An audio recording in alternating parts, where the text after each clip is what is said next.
Hey guys, welcome back to the channel. This is a story about what if Deku had stayed hidden part 1.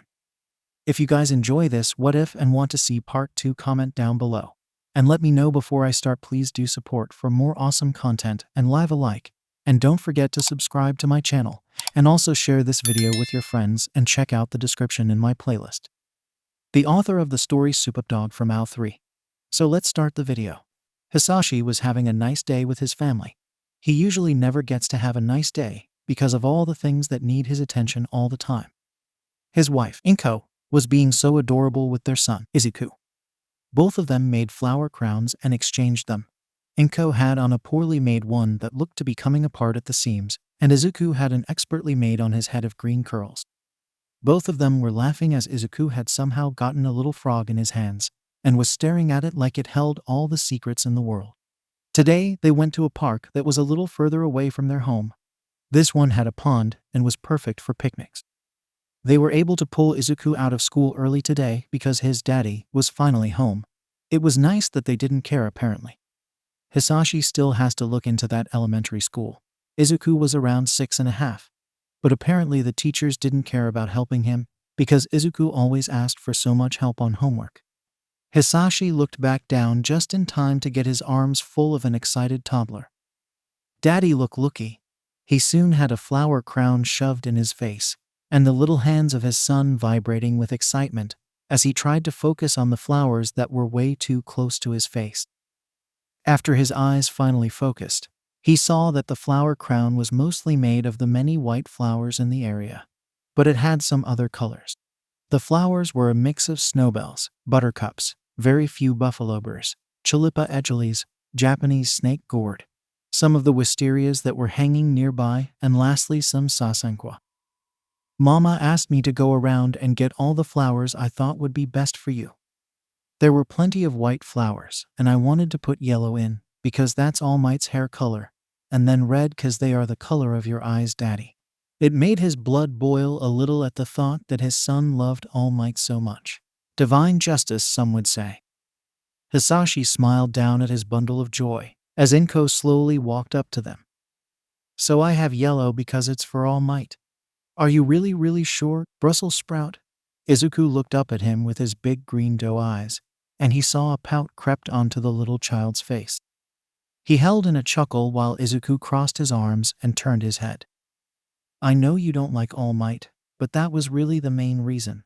Hisashi put the crown on his head so it wouldn't get damaged as he poked at his son's sides, electing giggles out of the small boy. Are you really sure? He started to tickle Izuku right when Inko finally made it to his side. She just sat down and watched on with a pleasant smile on her face. Ha ha ha ha ha ha no ha ha. Fee ha ha ha ha fine dada ha ha ha daddy. I tell I te he he he he. Izuku kicked out his feet and hit him in the gut. But Hisashi has had harder hits there before, so he doesn't react besides letting out a big huff of air. Inko giggled at their antics besides him. He can see so much love and joy in her eyes. He really loves his family. Hisashi stopped the attack and let his son take in big exaggerated breaths until he looked him back in his eyes full of determination.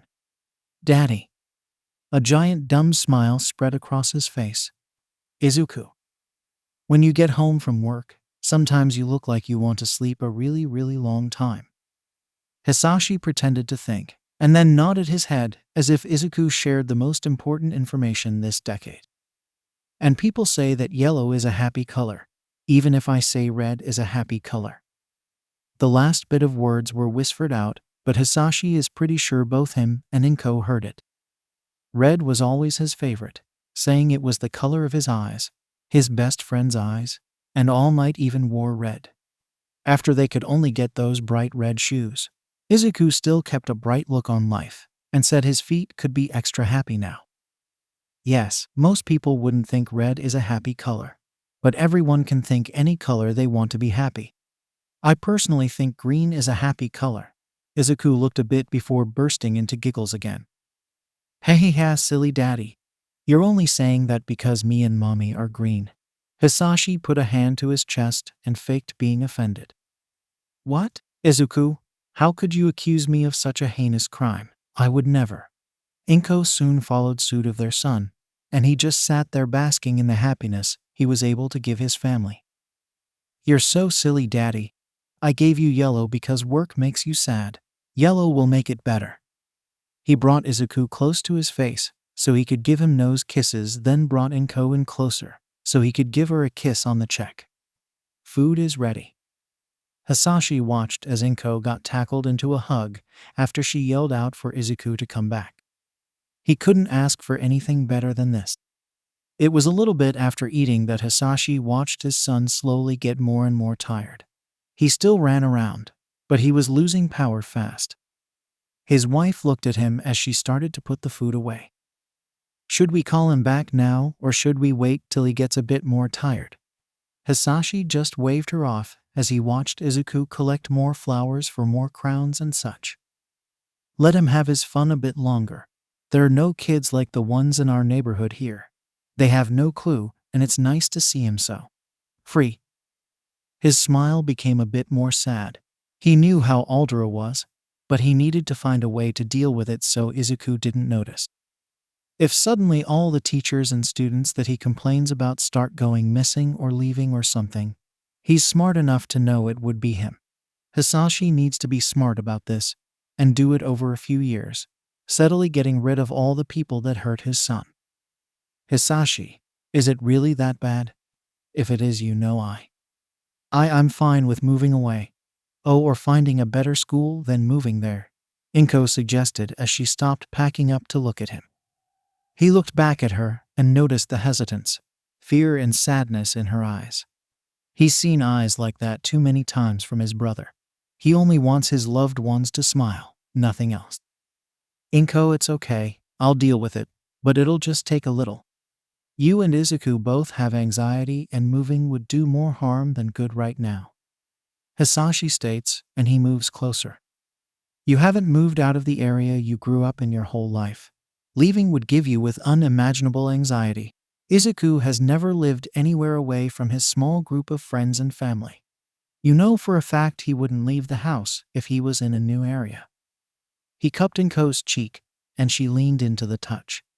It's better to leave him in an area he knows like the back of his hand, so he could get away from something better than throwing him in the deep end if the new place lied about their quirkless policies. You know, some do it just to look so inclusive and nice. "We are so friendly. Send your kids here so we can create more little monsters to run around." Hisashi used a higher-pitched voice to mock all the schools that lie about their policies, only ones that were made back in the day when only non-quirked were allowed in, or are fighting actively to have quirkless in their halls are good. Like Yua is trying to do right now. The new animal principal has been fighting so far for a few months and got nowhere with the board. Don't ask how he knows about the private board of school executives of Yua. Not like he's trying to make sure All Might's successor isn't breaking their bones or anything. He was just keeping in check with his main enemies and soul hunter after his life. Hisashi started to fold his blanket when he looked at his beautiful wife and saw her face full of concern. "Inko, love, what's wrong?" "I can't hear him." "Can't hear what?" "Hisashi, where is Izuku?" That made him freeze. He didn't think of putting on any quirks for tracking today, and all of the quirks involving tracking need him to see the person or a very personal item of theirs when it's on. Hisashi flings his head to look at the field of grass, trees, and flowers. This was a very beautiful park, but it was so big. He let his eyes scan the area, looking at the trees, bushes, and even the picnic table area that had some people standing by. Hisashi, I can't hear our baby." A very interesting fact about Inko is that her family has a lot of mutations that revolve around their head. Some involve brain capacity, memory improvement, better eyesight, and most importantly right now is extremely good hearing. All of these can't be linked to a quick sense. This is just how all their bodies are built, and if Inko is saying that she can't hear Izuku, that's very bad. Okay, let's think clearly here, Inko. We just need to start looking around for him. That's all, and then we can have him back in our arms in seconds. Hisashi held his wife close for a little until she pulled back and started to walk away in a direction that she most likely thought she saw Izuku last. "I'll look over here, you start looking over there." Inko pointed in the direction of the trees, and she was headed more to the table area. Behind those tables were suddenly a thick group of trees that could be described as a forest. Hasashi gave a quick grunt as he quickly made his way over to the lighter tree lining. Inko is going to deal with those people and then look at the heavier tree lining. He will never bring his family to a giant park again. He scans the area with a heat-sensing quirk and starts looking for any heat signature that is the size of his kid. Hisashi also uses a quirk called bird's eye view that lets him see from the sky, and a quirk called multi-eye that gives the user multiple eyes. He's trying his best to find where Izuku went, but he can't see him with all of these eyes, and he still can't see him. Turning off the heat-sensing quirk so he can look around with his normal vision again, he tries to see Izuku, but his kid has green hair. Hisashi is mostly focused on trying to see the extremely bright red shoes Izuku always wears. He said they are like daddy's pretty eyes. Hisashi knows how quiet Izuku can get when he is deep in thought, and looking for flowers require a lot of thought. He usually mumbles, but there are times he just glares at something and is very still and quiet. He's trying to keep calm and level-headed. He's just looking for Izuku after he got lost. Or really his lil Izu could be looking for more flowers to make crowns and stuff with. Hisashi knows to keep calm because that will help him find his child better. But this is too much like that one time with Yachai. He had a day off of work, back when quirks were slowly getting more and more of a bad rap. He was lucky to land this job because in his file, it specifically said he was albino, meaning he could hide his quirk status better. Hasashi took his sickly brother out to get some fresh air in a big open park. They brought the wheelchair just in case it got hard for him to walk. He was only turned away for a moment, he swears. When he looked back, his brother was gone and Hasashi started to run around to find him. Yachai had green eyes. Everyone thought he had a quirk. When Hasashi thought he didn't have a quirk, a group of people took him into an area where the trees are thicker and started to beat him, and Hasashi was lucky enough that his brother was knocked out cold. Yachai didn't need to see how he handled people that wanted to kill and maim others for the way they were born. A lot of people in the black market were happy for some new organs and also test bodies to experiment on. Hasashi knows he is a bad person, but he first did everything for his brother, then just tried to get the last piece of his brother back, and now it's for his wife and son. So anyone would understand after searching for so long and not finding anything pointing in the direction of his kid. That's when everyone started to scream and yell like their life was in danger. When he looked to see what the crowd was running from, it was a daylight hero and villain fight that seemed to be getting out of hand and causing so much damage. Anyone would get why he ran around with a speed quirk, not caring if anyone got hurt by this, to look for his son better. Hasashi was practically flying around looking for his son. He trusted that Inko could keep herself safe because she can keep up with him in friendly spars. He was able to notice the different people getting hit and downed by flying debris or ground that has been ripped up. It seemed like the villain had some weird earth or dirt manipulation quirk. He didn't pay attention to the hero, just putting the villain's quirk in the back of his mind so he can punish him later for interrupting his family day. The fight has gone on for a bit and Hasashi hasn't found his son on the side of the park he was supposed to look over. He decided to go over where Inko was looking and try to not be seen using any more quirks. Using quirks that give your use away would be fine to use though. Hasashi raced over to where he last knew his wonderful wife was at and saw more damage. There were chunks missing from the ground, trees fallen over or thrown in every direction, and the tables were broken and scattered around. He ran around looking for any sign on where his wife has gone as a loud voice boomed across the park. 𝗳𝗲𝗵𝗃 all might.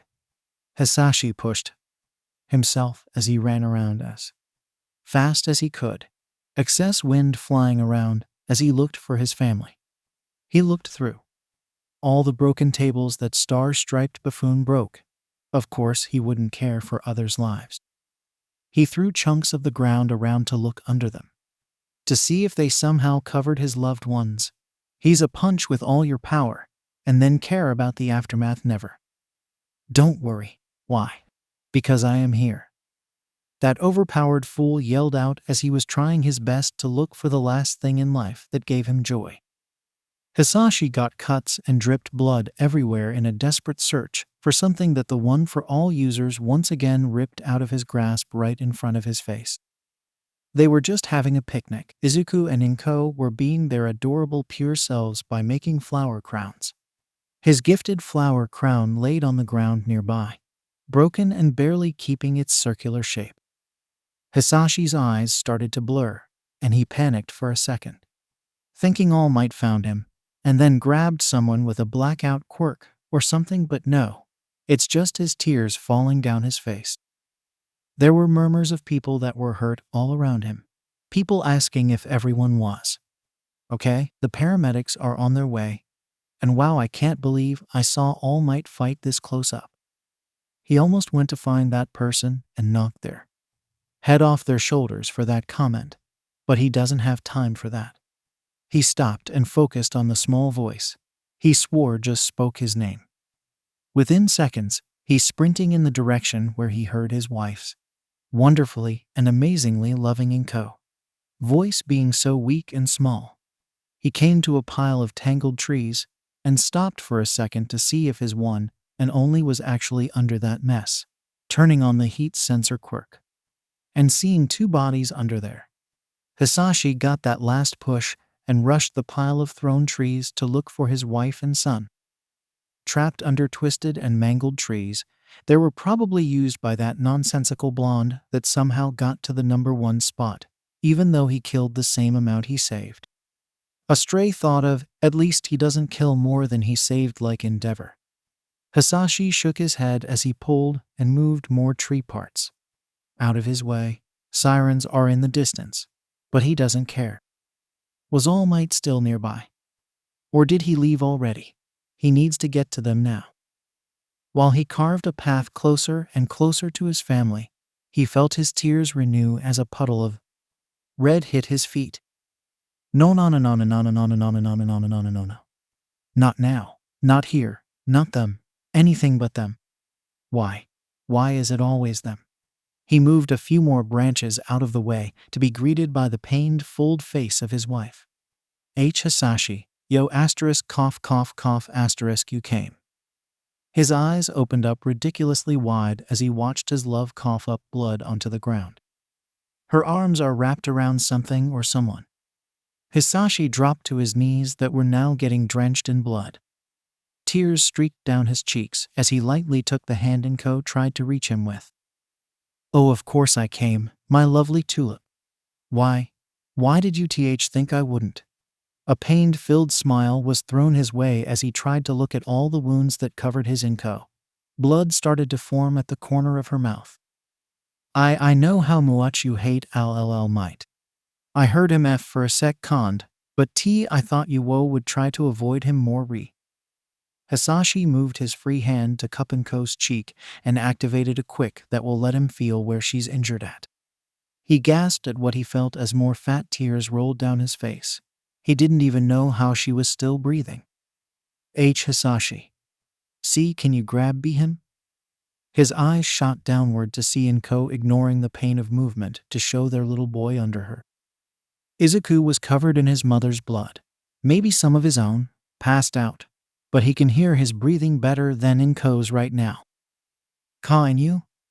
The innocent-sounding question was said so quietly Hisashi almost missed it.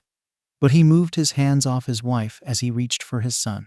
As soon as Hisashi's hands grabbed hold of his shoulders and activated the injured search quirk again, he stopped before he tried to pull him out. He took in a big breath as he quickly thought about what to do. Izuku has a big branch piercing his stomach guts. It was one that went all the way though Inko after it hit a corner of her lungs and stomach. Inko had so many branches going through her, but she was able to keep basically all of them from hurting their son. She was so strong and was able to keep their son so safe. He looked up to Inko's face, which was currently laying on the ground as she blinked at him. Honey, I need to cut him out first. Concern flooded into his wife's beautiful face as some of her own tears started to show. What do you **** mean? Did I know ought protect him? More blood spilled from her mouth as she coughed towards the ground. Looking at his wife, who is somehow still breathing, but has already lost enough blood for it to kill her. Looking at her like this is painful and makes him useless. Hisashi can tell he can't save her, but she has managed to stay awake long enough for him to save their son. A branch got to him. Don't worry. It's okay, it's not a bad injury. Hisashi tried to say without sobbing, slowly reaching his hand under her to use a quirk to make his nails sharp and easy to cut through things. Inko's face morphed into relief, but he can still see the pain in her eyes as they try their hardest to stay open and coherent. Light is slowly leaving Inko's eyes as he looks into her face. Hisashi was able to cut their son free, and Inko was already propped up on some of the branches that pierced her. It was just enough to pull Izuku out. Inko watched with half-lidded eyes as he pulled out their blood-covered son out from under her. He's so beautiful. His head snapped back to Inko's as he was looking over their baby boy. We should not name him, Izuku. He watched as Inko wasn't even about to finish her last delusion-filled sentence. The light in her eyes. Gone. And her face just slack as he held their blooded son in his arms, somewhat reminiscent of when Izuku was first welcomed into the world. The memories of Inko passing out right after she gave him Izuku, her sleeping like the dead until she heard the crying of their newly born son in the crib beside her hospital bed. Hasashi takes a deep breath as he watches one of the reasons he lives just die. A whimper from Izuku spurs him out of his thoughts to look at his son and notice that the branches that ran through him came loose when he was moved. Cups of his own son's blood spilled onto his arms and into the dirt as Hasashi didn't even notice how the branch went back in so much that it got out of the front piercing was now a gaping hole. He frantically stood up as quickly as he could, causing Izuku more pain by doing so. He looked around for a bit, feeling slightly lost, having lost someone and only having quirks that could heal him, but not his son. Hasashi saw paramedics in the distance, starting to run around and look for people that were injured, and a thought finally ran through his head. He has the ability to revive someone because he's already done that with that one UA that had a still heart for 2.5 hours before it was started up once again. With the feeling of Izuku's heartbeat slowing down, and knowing for a fact that Izuku wouldn't survive in a normal hospital, Hasashi pulled out his phone to contact Kiriri. His wife wanted him to save their kid. She wanted him to protect him, and with all might here plus his son in such critical condition, Kiriri and the doctor are the only people that can help him. He gave his coordinates to Kiriri and had a portal appear right in front of him. Hisashi will have to keep a close eye on the doctor, because even though he will do everything he says, he knows for a fact the doctor will do anything to get such a great subject to work on, especially if it's from his own blood. Inko wanted Izuku to be safe and protected. He is going to keep him safe no matter what, and that is for himself plus his wife. Before Hasashi was able to walk through the portal, his eyes caught someone looking at him as he felt angry eyes roam over his body. He looks up right as he steps forward to see All Might glaring dagger at him and seems to be about to run at him, but with the hero's awful luck, Hasashi is gone. Stepping through the portal, he was quickly faced with Kiriri acting like a mother hen. This was another reason he knew he could save his son. Even though Kiriri was a failure at learning about multi-quirk and the quirk singularity, Kiriri is the perfect example of saving a life. Even if he doesn't remember the last one, Hasashi could still have his son if it came down to it. Sir? What happened? Oh no. That's the little master you told me. I'll get a portal to the doctor at once. Kiriri opened a portal to the labs and was about to walk through it until he stopped him. Hisashi started to go through, but said one thing to his basically butler. He gets paid by him and has days off. But it makes sense because he doesn't have any legal papers, and no one would probably hire him because of his mutations. Stay here and watch over Tamura. The last bit was more of him muttering to himself, but he's sure Kiriri heard before he finally go. All the way through the portal. Hello and good evening, Mast. Shut up, don't care. Fix my son, or you die and feel every known pain to man, and then some. The doctor gulped as he quickly started to show the way to a room for his son. It was close to the original room, where Kiriri was worked on. After the first time they were able to find fault and get ready to fix them, but this time around, Hisashi will not let the doctor deviate from the original directions. That made Kiriri. That is, if they need to do that at all. If he needs to revive Izuku by doing the same thing that he did to Kiriri, then so fucking be it. Place him down right there, master. I'll try to save him, but am I allowed to do the operation if he can't be healed? With a quick glare sent to the doctor's direction that clearly said, WTF do you think, you moron? The doctor started to get everything in order while Hisashi put his son down on the hospital bed. Hisashi will have his son alive. Hisashi will not lose anyone else. Nothing will ever stop him from having his son healthy and safe. Even with the painfully fresh memories of his dear Inko. He was pacing back and forth outside the room that his son was being treated in. The doctor would never go against him, but he won't trust him with family or loved ones. Hisashi is also waiting to see if the doctor needs him for something, because they don't exactly have help in this place. Only the doctor really works here. It has so far been 5.5 hours, give or take, since he brought Izuku to him. Hisashi has been given food from Kiriri. Tamura tried to give him his handheld gaming system, but Hisashi didn't want anything distracting him too much.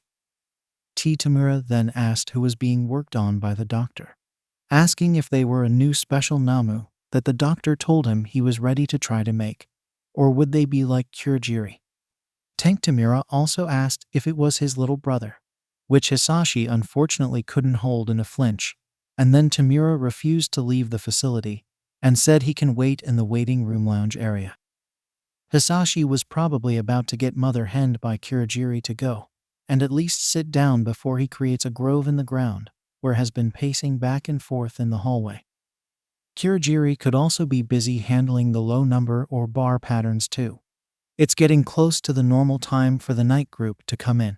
It was nice having a safe zone for a bar, villains, vigilantes, undares, and information brokers just enjoying. They are definitely not enjoying drinks together and not trying to rip each other's throats out.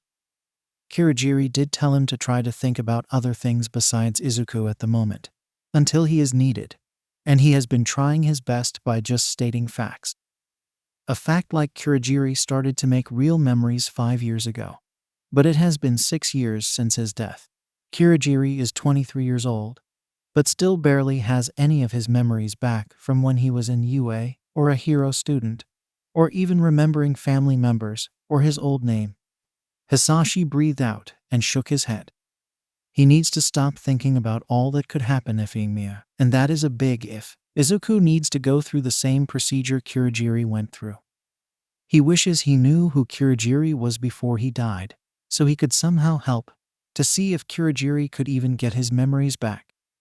He knows they were a hero hopeful, but he's also sure that Nezu blocked his file, because that's all he really knows. It was most likely for the family's sake of mind that no one would try to dig up the past. Hisashi is okay with Izuku not having his memories. That's fine if that even happens. That is completely fine. Even if Izuku wouldn't be the exact same even if Inko is gone so he wouldn't remember her. His own mother would never be remembered and only known from Hisashi's own memories. How could he do that to his son, robbing him of his precious memories of his mother that he doesn't even know is deceased yet? Inko is gone and Hisashi isn't the best with emotions, but as soon as Izuku is stable again, he will have to break the news to him. Kiriri might be able to help him with it, because he did have to raise Tamura